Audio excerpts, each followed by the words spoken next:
Good evening, everyone. Welcome to the world of the International Fab Talks on this auspicious day. We'd love to connect and bond with each one of you for the right reasons. And inviting the right kind of guest today is a moment of joy for all of us. Ma'am has agreed to share her time with us to enlighten us on her journey. Let's begin to celebrate her journey today on the International Fab Talks. You must be wondering as to who I'm talking about. Who is our guest? You must be eager to know who our guest is for today. She is none other than Dr. Alakananda Das, a wonderful person, versatile, and very passionate about the work that she's undertaken. She's joining us all the way from the lovely city Guwahati, Assam, India. Let's welcome her today and celebrate her journey on the International Fab Talks. Hello, ma'am, and welcome to the session. Thank you so much for being a part of our journey today. Thank you so much for having me today on this auspicious day. Thank you very much, ma'am. I go ahead and share your profile and we begin the session, dear. Okay. Thank you, ma'am. So friends, you know that I always share the profiles of all our celebrity guests who are here with us. And today it is none other than Dr. Alaknanda Das. You must be wondering as to what she is doing and how she's been impacting her own life and the lives of several other people. You must be very surprised when I share all of that. I just share it for you to get an insight into what ma'am has been doing till date. So I take special privilege and pride to share the profile of our guest. She is Dr. Alaknanda Das. She is the president of India Asian Business Council, Wiki, country chair G100, connected to luxury, fashion, textile, jewelry, and lifestyle as well, if I could add that properly. She's the founder, CEO, Looms Ecopreneur Federation India, and she is joining us all the way from Guwahati, Assam, India. I'd like to add more to ma'am's profile. As I already mentioned, she is none other than Dr. Alaknanda Das. She is an esteemed leader in fashion and textile industry. In the fashion and textile industry, she has made a mark. That's really nice. How many of us would like to really dive into that zone connected with fashion and textile with the right perspectives in our mind, wanting to improve ourselves and others as well, having that goal to improve the lives of other people will elevate us to the next level, right? So here we have with us Dr. Alaknanda Das. She is recognized for her transformative work in rural empowerment, focusing on rural empowerment and sustainable development. There lies her forte. With a robust academic foundation from Miranda House, Delhi University, Dr. Das began her career as a dedicated educator. Connected to the academic background, I guess, nurturing the minds of future generations. That's really wonderful. However, her passion for design led her to establish CPink, a boutique specializing in innovative traditional wear, where she seamlessly blended creativity and cultural heritage. So from an educator becoming somebody else, founding this beautiful boutique connected with fashion and textile. That's really nice, a beautiful blend and a beautiful growth in one's career or in one's path. I really appreciate that. Her journey took a wonderful turn and the much needed turn that is required in our lives to give back to the society in the right way. And here was this beautiful turning point in her life where she was a witness to the challenges faced by the rural weavers in Assam. And this really made something change within her. This experience ignited her commitment to empowering these artisans, inspiring her to transition into a holistic rural social entrepreneur. That's really nice. Dr. Das is dedicated to addressing the pain points of rural communities through a wide range of activities and initiatives, including sustainable livelihood, various projects connected to sustainable livelihood, to put it right, health camps, and educational seminars, creating awareness on how to improve the lives of these local artisans. And you could say the people who really need our attention and need that push from our end, you need that nudge, or you can say. So here is ma'am who's been doing that. That's really nice. Collaborative efforts. We can't do it all by ourselves. We need to collaborate with the right kind of people in order to help others. And when the collaboration with the right kind of people begins, then wonders happen across all platforms. You see the people who you want to help really appreciating your effort and the efforts of those people who have collaborated on this beautiful journey. So ma'am is focused on collaborating with the right kind of people. I really appreciate that. The Federation organizes various events like the Looms Conclave, where leaders from various sectors come together to share their insights and forge partnerships aimed at sustainable development. We all should focus on sustainable development. Now, what is sustainable development? Many of you will not be knowing that. We'll get to know about it from our celebrity guest today.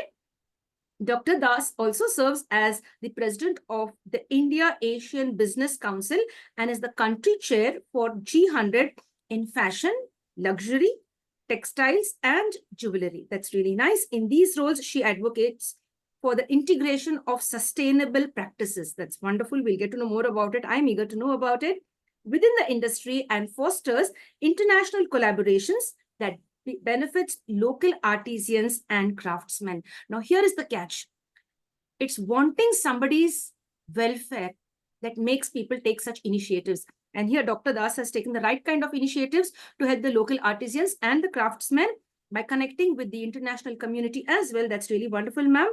Her unwavering dedication to uplifting the rural communities and her visionary leadership in the fashion and textile sector makes her to stand out amongst the rest. She is none other than Dr. Alaknanda Das, a remarkable figure in the realm of social entrepreneurship and innovation.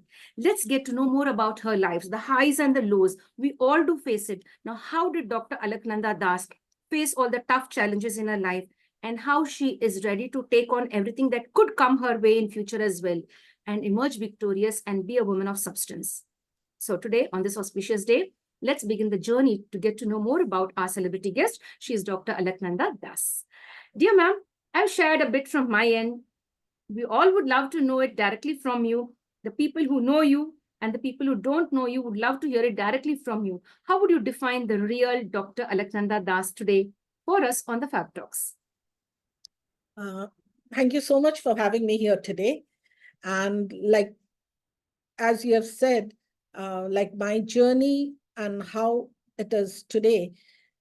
For me, if you had asked me a couple of years back, a decade back, for me getting into the social entrepreneurship before 2015, I wouldn't have come into this field.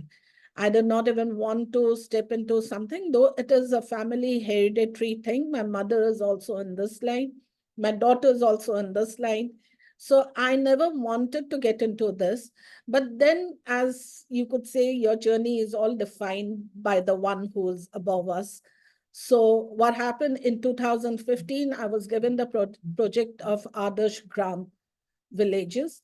So that is where I was working on the rural empowerment. So we were giving yarns and things. So when I went into the rural surroundings, I realized that the people were not getting the dues, and these women were working so hard, and still the middlemans were taking all the profits, and these people were all in debt. And there is a thing in the Northeast, especially in Assam, nobody wants to monetize their craftsman skills or their skills. For them, they believe if they monetize their skill, they will lose their hunar, the craftsmanship. They will lose the integrity. They will not be able to create masterpieces. So that is why they were not monetizing it. So then I got in with them. Then I told them, okay, they were doing it in barter systems. So if you give them the yarns, they were giving us back in 1:1. Like one they keep it, one they give it to us. Then I told them, see, if you have to work, you have to get into this way. Then I taught them the color scheme, what is the people that they are looking for. And slowly they understood that they could also make money and they could start working on it. So that is how I started in 2015. And then when I realized after one craftsman to the others, I kept on moving. Then I realized that there were lots of skills. And in Assam, it is like a mini India. Every 50 kilometers, the dialect change, the motives change, everything.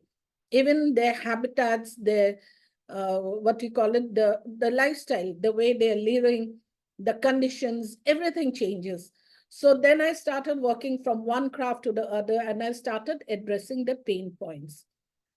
The major pain points were the language barrier, because when I say 50 kilometers, even the language and the dialects change. So people understanding them, and then the accessibility of the people who are coming to them also, they are not able to understand because of the language barrier. Then there was a problem of financial literacy. Like I said, they were working in the barter system. they did not understand how to price their craftsmanship.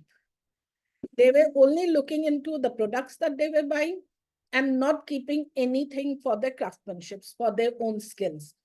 So that way they were all getting into debt. So that financial literacy, which is not only just about opening bank accounts, it is about getting the right price for your right owner.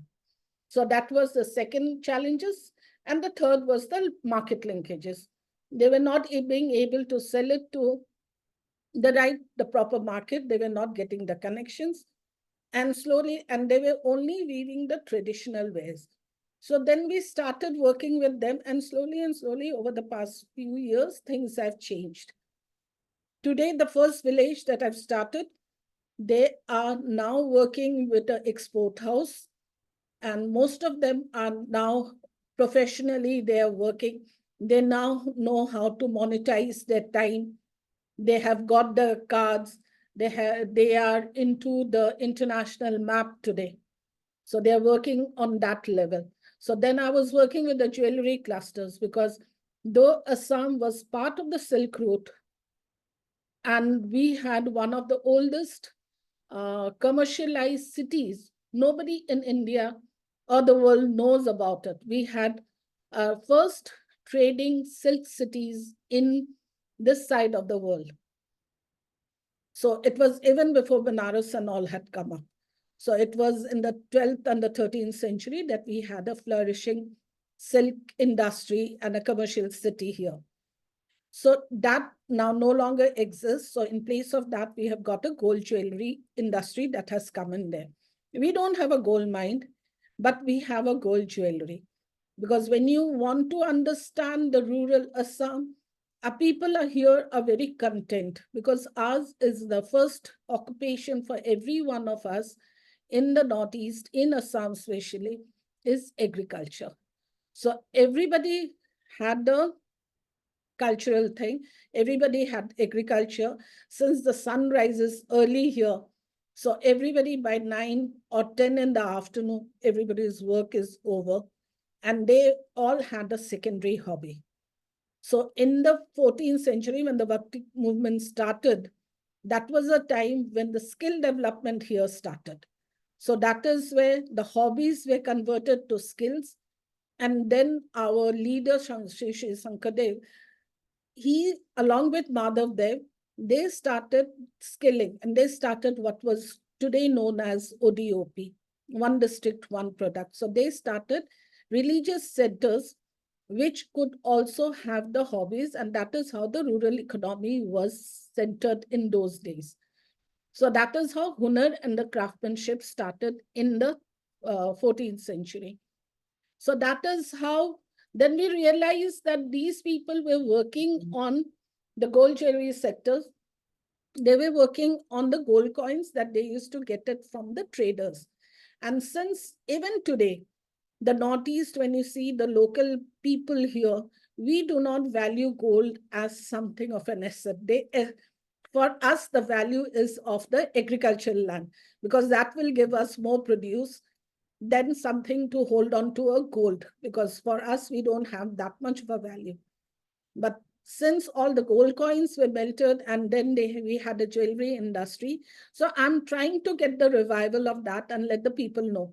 So if you want to see the designs of the Northeastern, that gold jewelry, it can be related to the Ottoman dynasty. So it's more similar to those designs, the craftsmanship there, the designs there, with the skills coming from Kerala and Orissa. So this is an industry that we are looking into for its survival, because if you don't act now, by another few years, a decade or so, this industry will die out on its own, because gold has become an expensive thing, and we are trying to get into the same skills, but with different alloys. So that is how we are trying to work with them. So similarly, that is what we are working on. That is what is rural empowerment that we are working on, because there are certain skills which is done in the jewelry industry by the women only. So these skills cannot be done by the men. So they said our fingers are not meant for that particular skill. So it has to be done by the women. And the most interesting thing is that when you go in the evening time, when the sun is setting around that time, around 3 or 4 in the evening, you'll find all women having something like a crochet or a needlework in their hand, like knitting needles. But it is actually, they were knitting the gold chains. So it's like a trade light thing that they make and they keep on knitting it. So all women, they're chatting and they're knitting this gold chains. So this is a skill that is exclusively from that area. So what we are looking into right now is to find collaborations and how we can make them survive. Because this is a skill that needs to survive. And it is part of the Ottoman dynasty from that side because of the Silk Route. And it is the cultural inheritance from the Kerala and the Orissa on one side. So these are the two integration, and this is a very unique designs that they are making.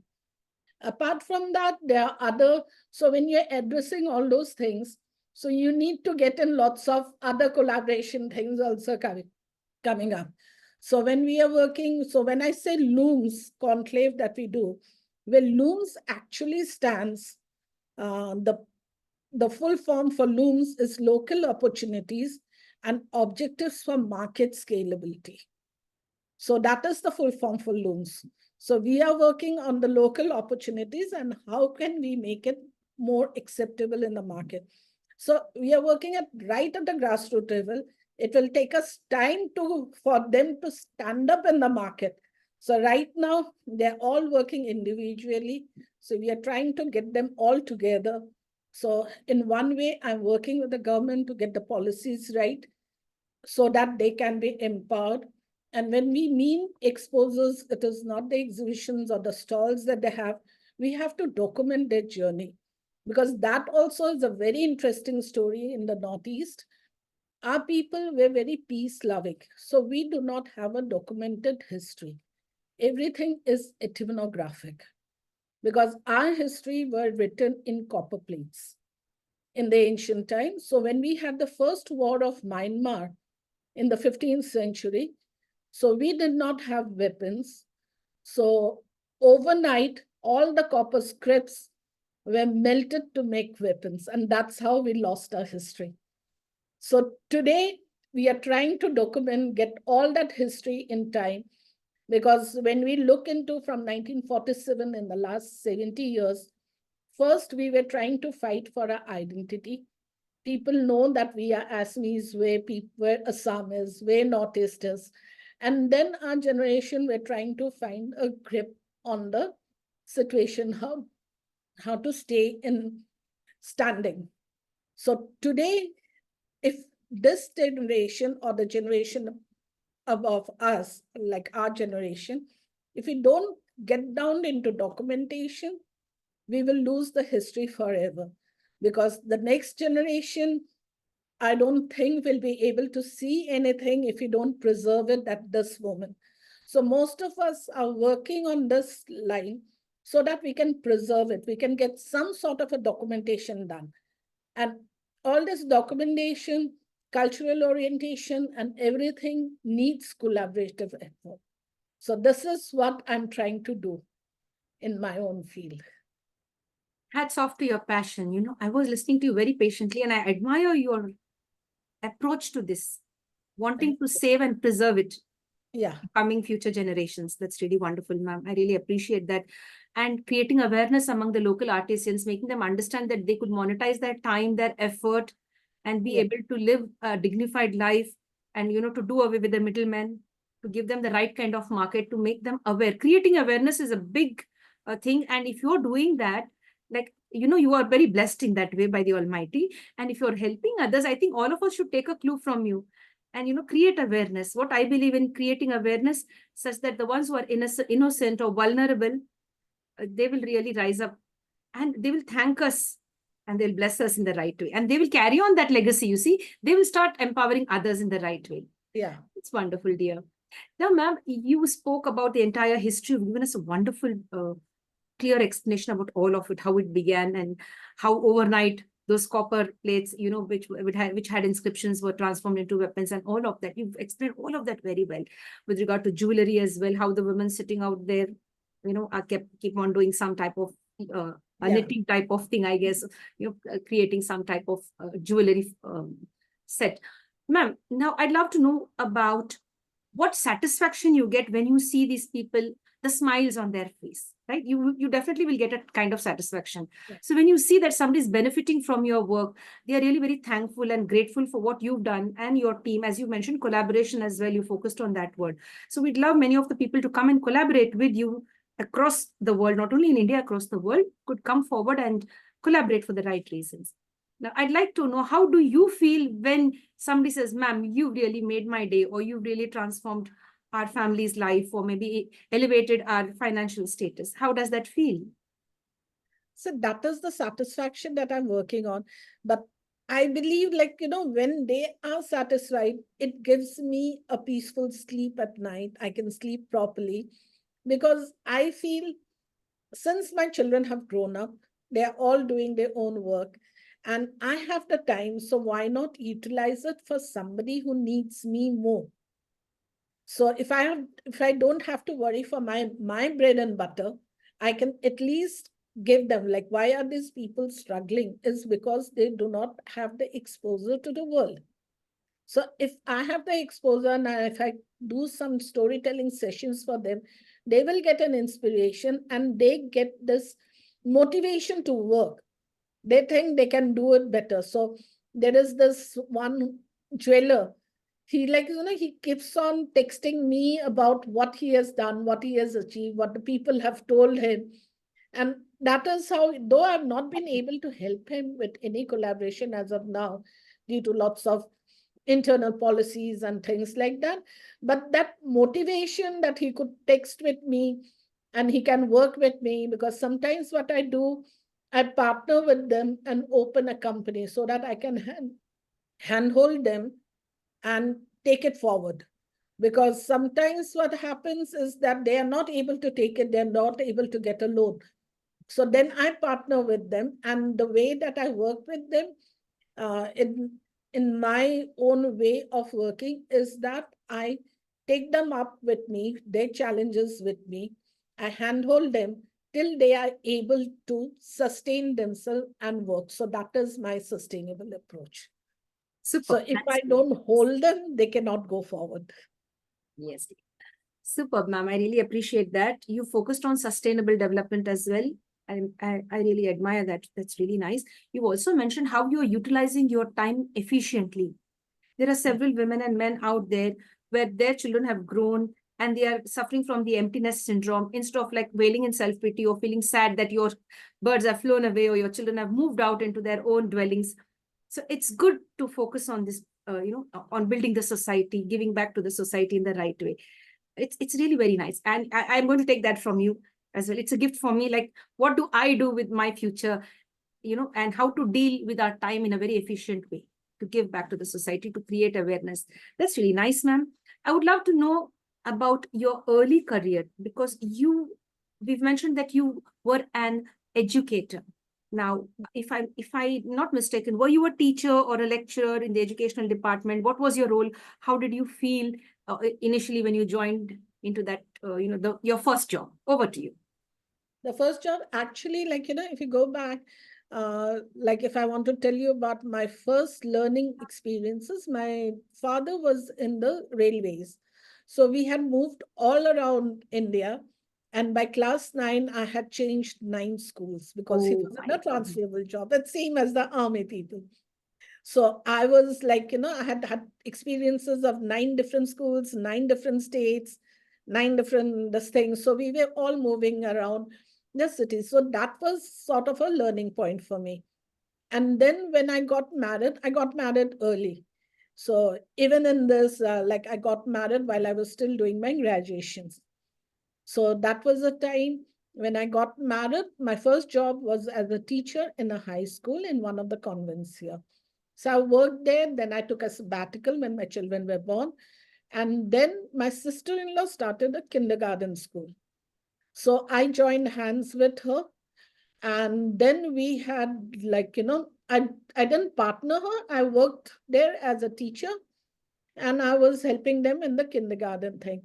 Then I realized there was a other part of the city which needed a school, a kindergarten with the same approach because you cannot accommodate all children in one school.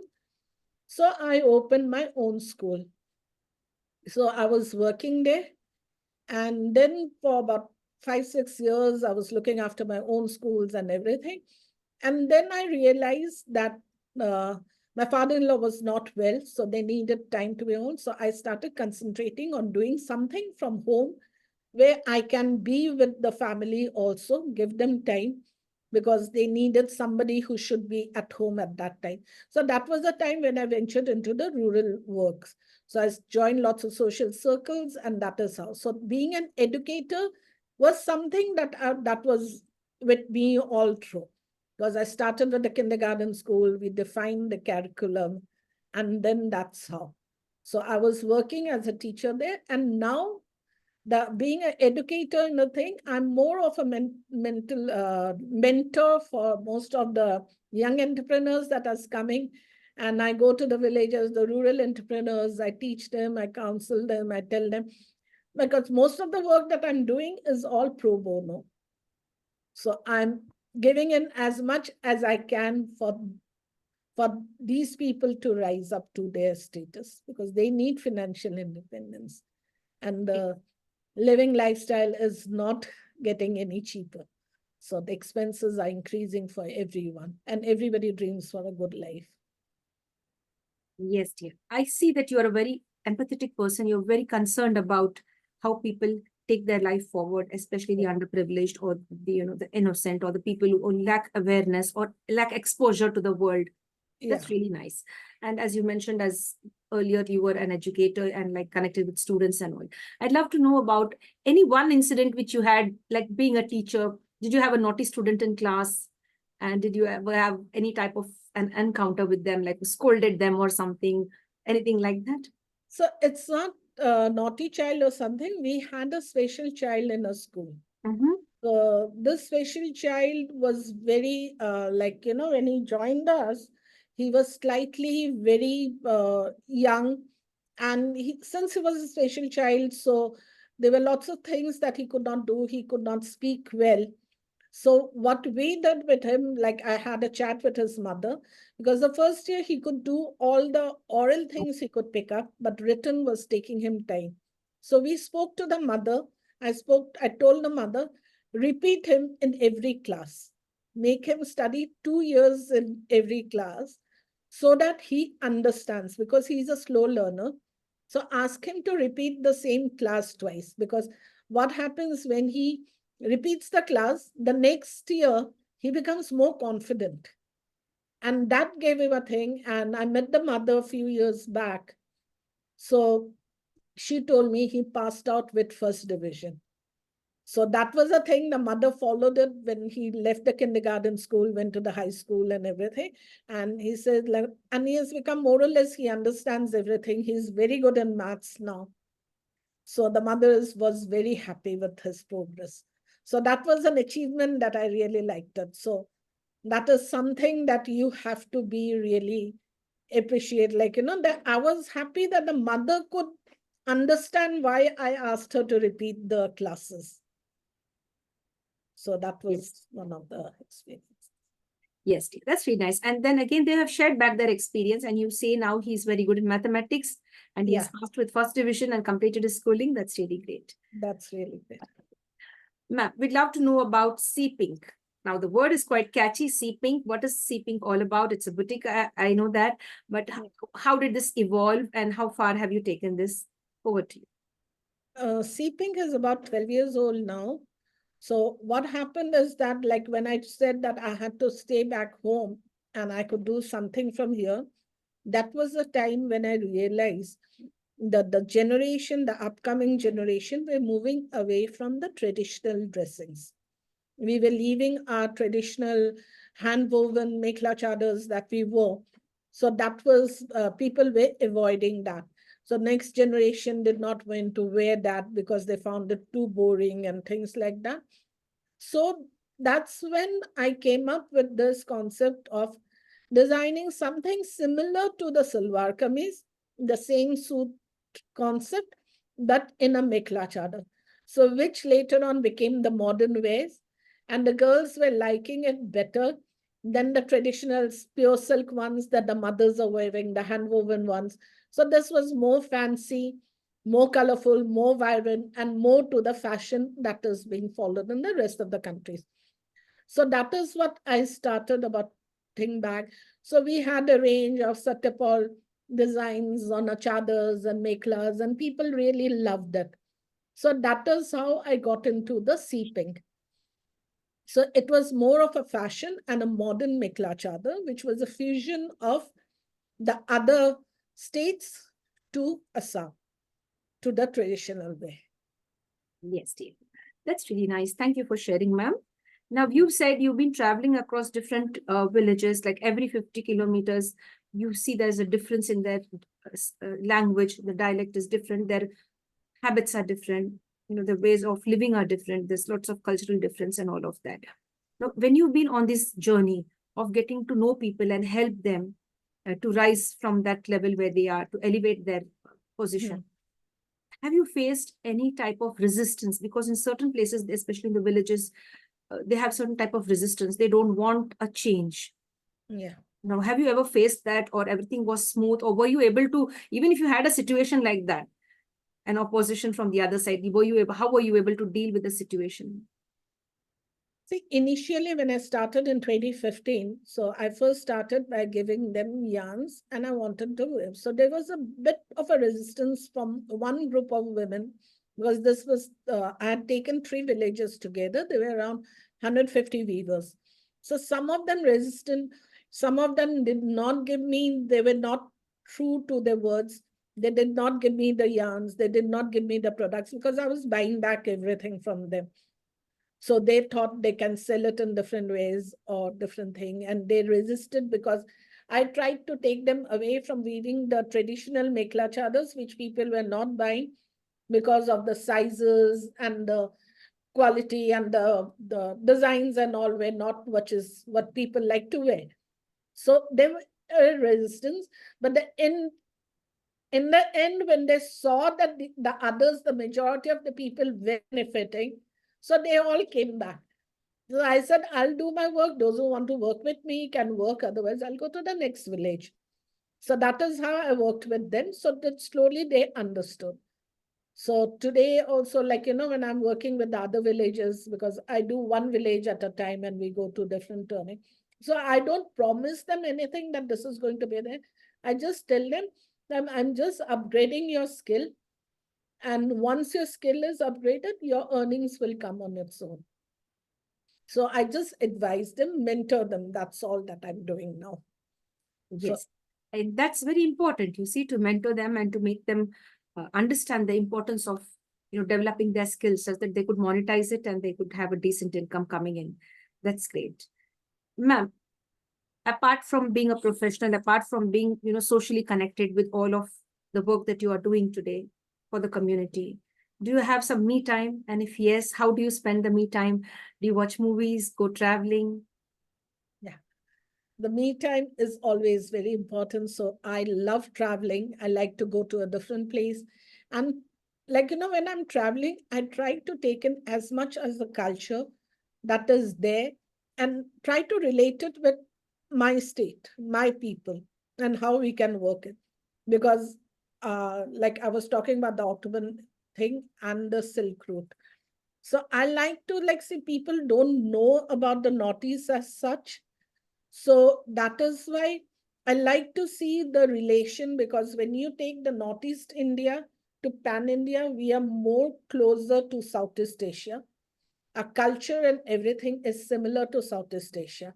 So that is why when I'm saying that I'm looking after the ASEAN thing, is because our culture, our weave, our eating habits is more similar to that part of the thing. And before ASEAN, I was also looking into Bangladesh.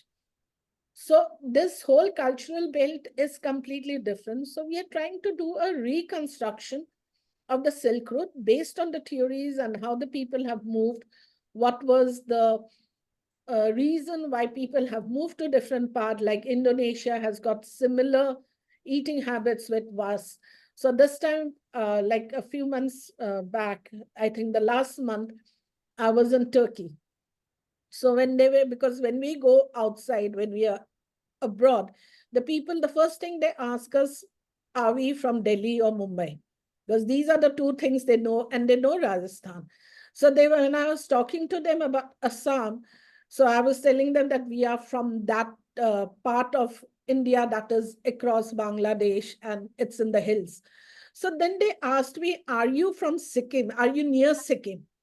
So that was an interesting thing. So we asked, like, I asked them, like, how do you know Sikkim? They said Sikkim is mentioned in a history because even now, when the children disturb us or like, the mothers scold them by saying them that if you are too naughty, then we will send you to Sikkim. So Oh, that was like the extreme corner of the Ottoman industry. So that was quite an interesting thing that we learned. And then I realized that some of the jewelries that the tribal people are making is similar to the jewelries that, so whenever I travel, I usually take my own jewelries that like the local Assamese jewelry. So they found it very interesting because it looks similar to what they have there. So that is how they could relate it to them. So that's similar sort of an interesting thing that I had it when I was in Greece. So I was wearing some beaded thing. They said this is very similar to the Greek jewelry thing. So that is how, like, then you can know that the silk industry, the silk route or the spice route was all connecting through here. And this was another interesting thing that I learned when I was in Portugal because I like to learn about the culture more. So there was an interesting thing that I learned about tea, because when we are trying to say where Assam is, we try to identify with the Assam tea also. So I was talking to them about tea. So this guide of ours, he gave me a very interesting uh, learning about tea, how it is. So they said all tea that moved around on the land route, all those places call tea a chai. So even in Turkey, they call it chai. In Portugal also, they call it chai. Tea was something that was on the waterways. So when it is transported by the waterways, then it becomes tea. So water transport. So they said tea, the full form for tea is transportation of exotic aromatic herbs. So that was one interesting thing that I learned. It was the transportation of exotic aromatic herb. So that means the boxes that was carrying the tea, the herbs was written on the lower side. So that got washed off by the time it reaches the destination.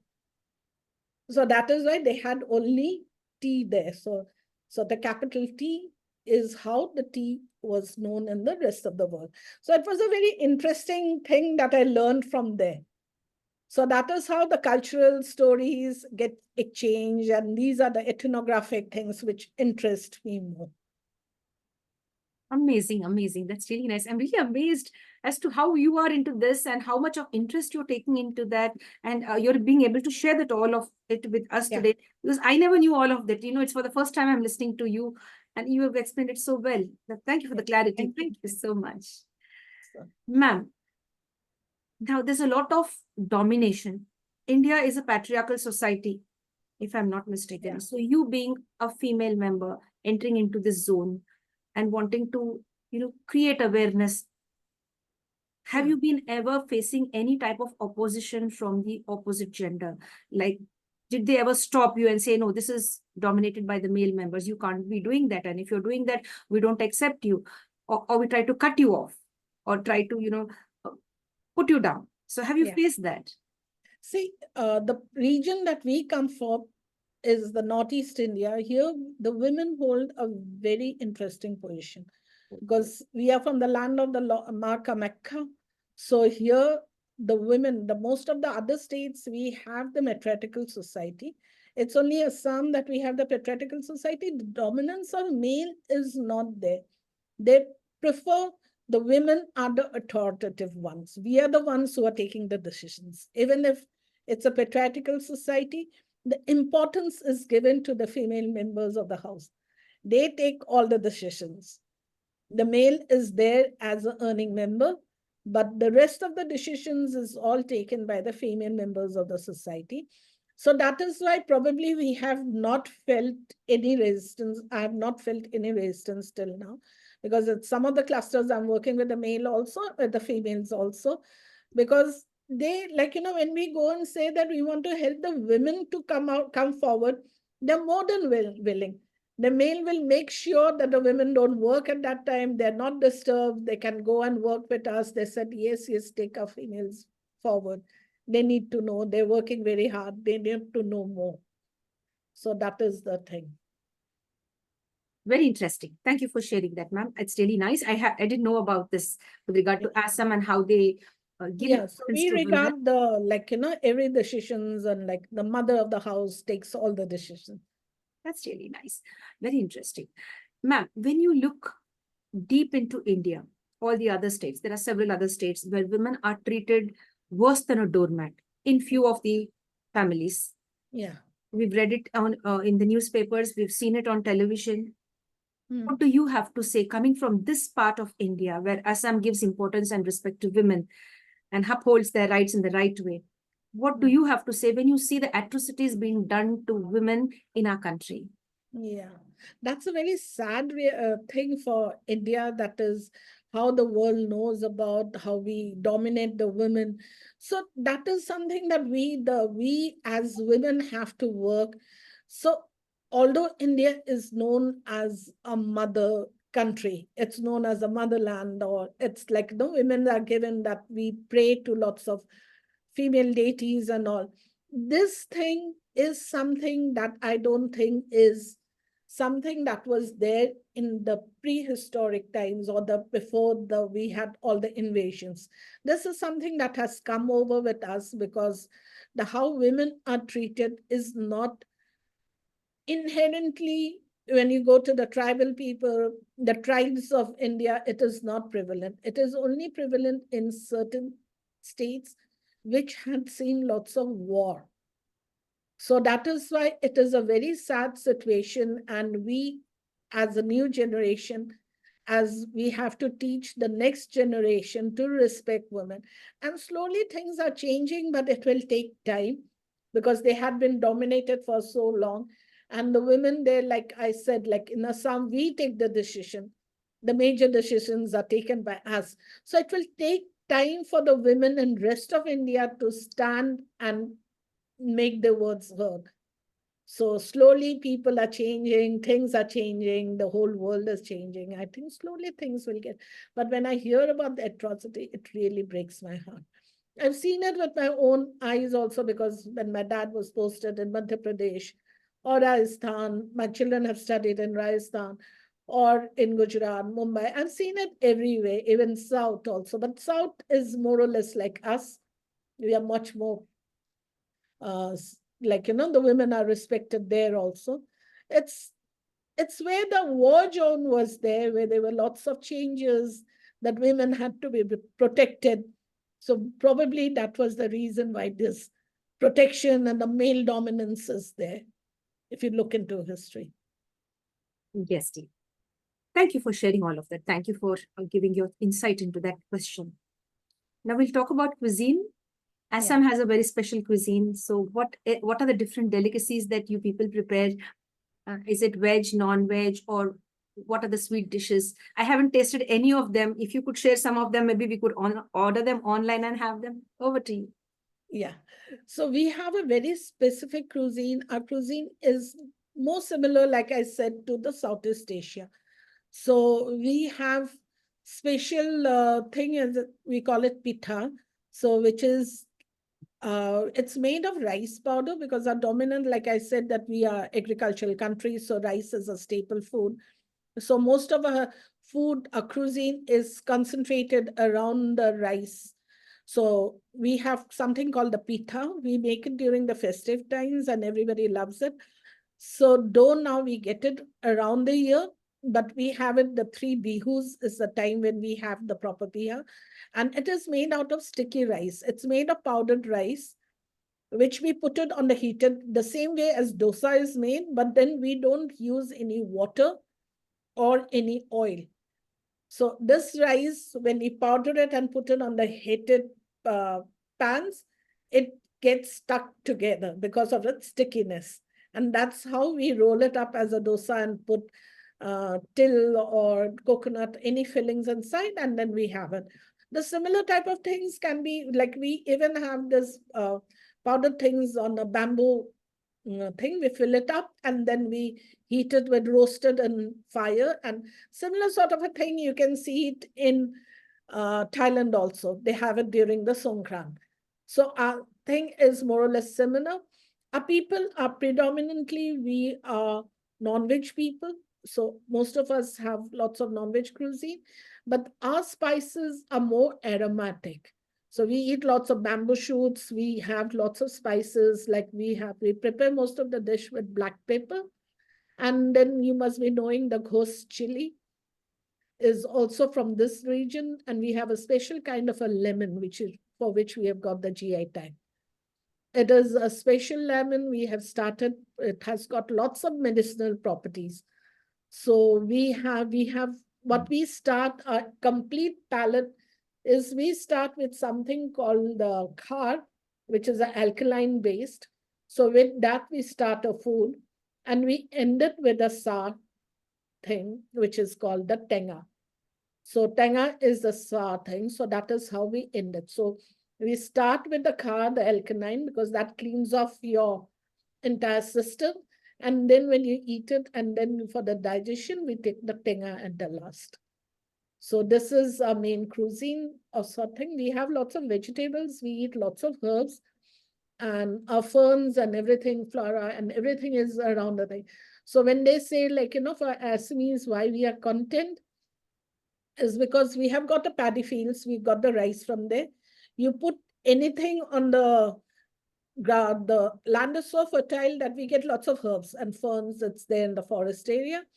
We have the fish, which is flowing on the water all the time. So we don't have to worry about our food.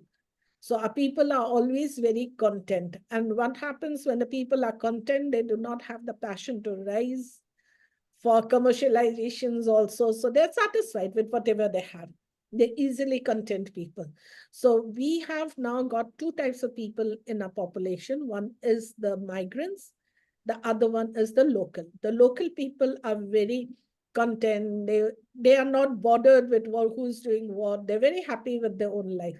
The migrants are the ones who has to start earning. They are the ones who's more aggressive in their work and things like that. But the local people will do a very fine work. They're very, they like to finish the work with all the skills and make it a very proper thing. And then we have the migrants who wants to finish everything fast.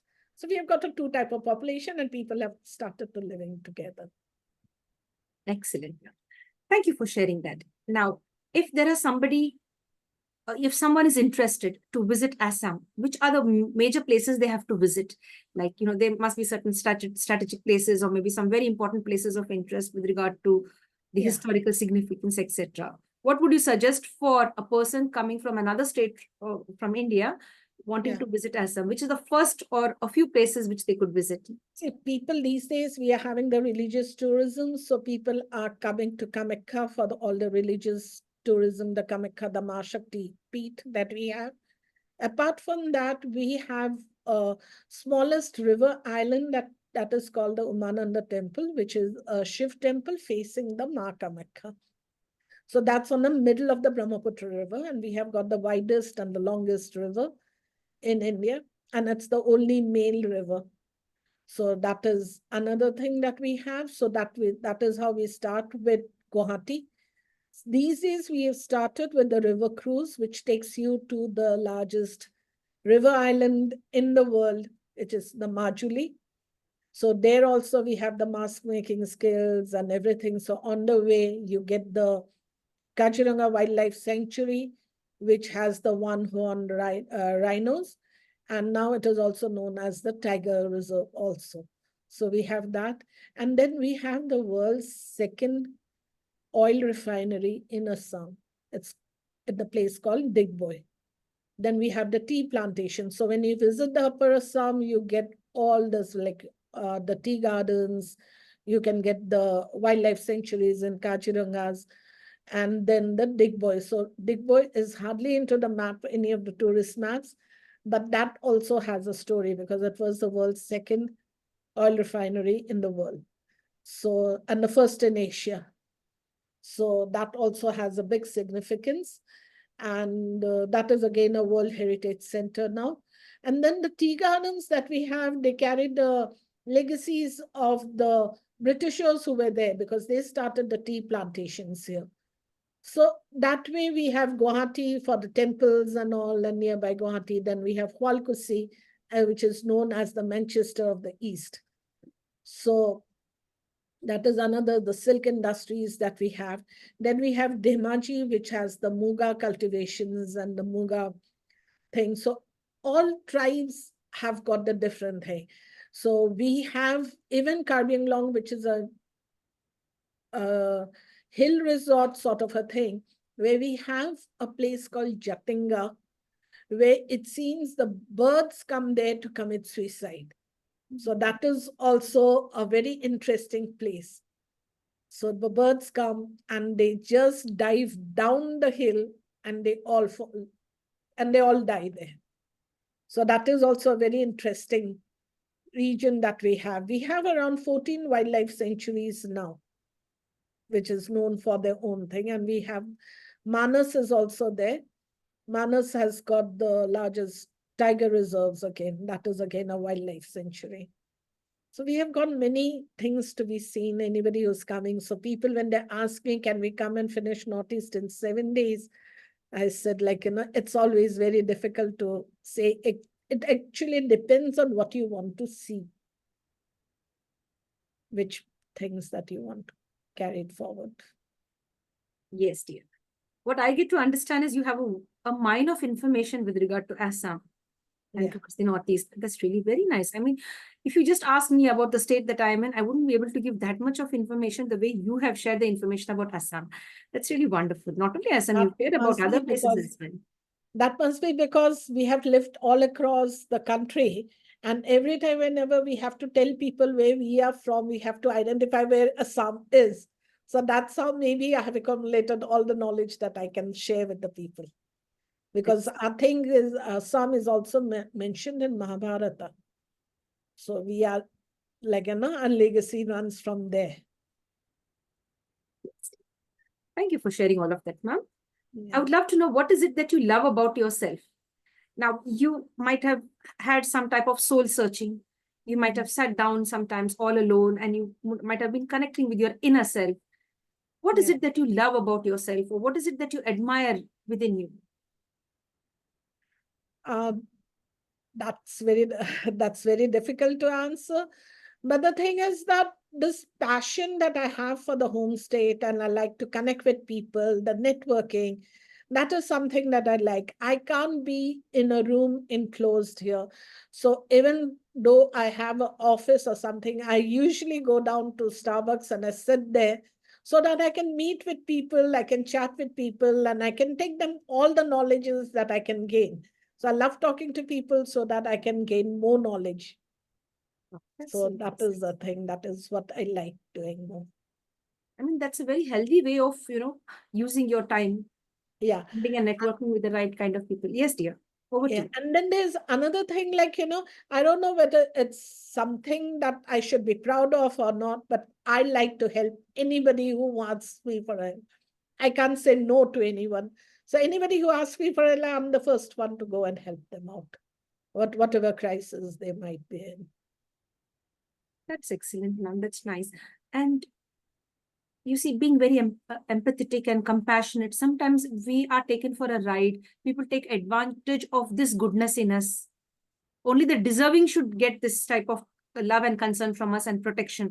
But there are some scrupulous people who may take advantage of this soft part of us or the sensitive part of us. Have you ever faced something like that? And you can detect people from afar and say, oh, this person is out there to, Yeah, it happens. Sometimes we tend to make mistakes or by trusting others. But the thing is that these are my learning steps. Like whenever something negative happens, I take it was a learning lesson for me. It had to happen. So it was something of my karma that this had to happen. So I don't take any negativity out of it. I feel that these were all stepping stones and I had learned something from that experience. Very well answered, ma'am. Very well answered. I have a question here for you. You are Yeah. the president of Asian Business Council, Vicky, and even you are the chairperson of G100, that is connected with luxury, fashion, textile, and jewelry. Yeah. All of that. So what is your role over here and how do you take this question forward? How would you like to empower people with regard to this? Yeah, Wiki is Women's India Chambers of Commerce, as you must be aware of. So I'm looking into India Asian. So when I'm talking about India, I'm taking all the 246 sectors that Wiki has in India. And I try to connect people, whoever wants to do anything in those regions with other counterparts that we have in those parts. Like we have in Malaysia also a chapter, we have it in Thailand, and all the 13 countries in like Indonesia, Thailand, Malaysia, Vietnam, everywhere we have a wiki chapter.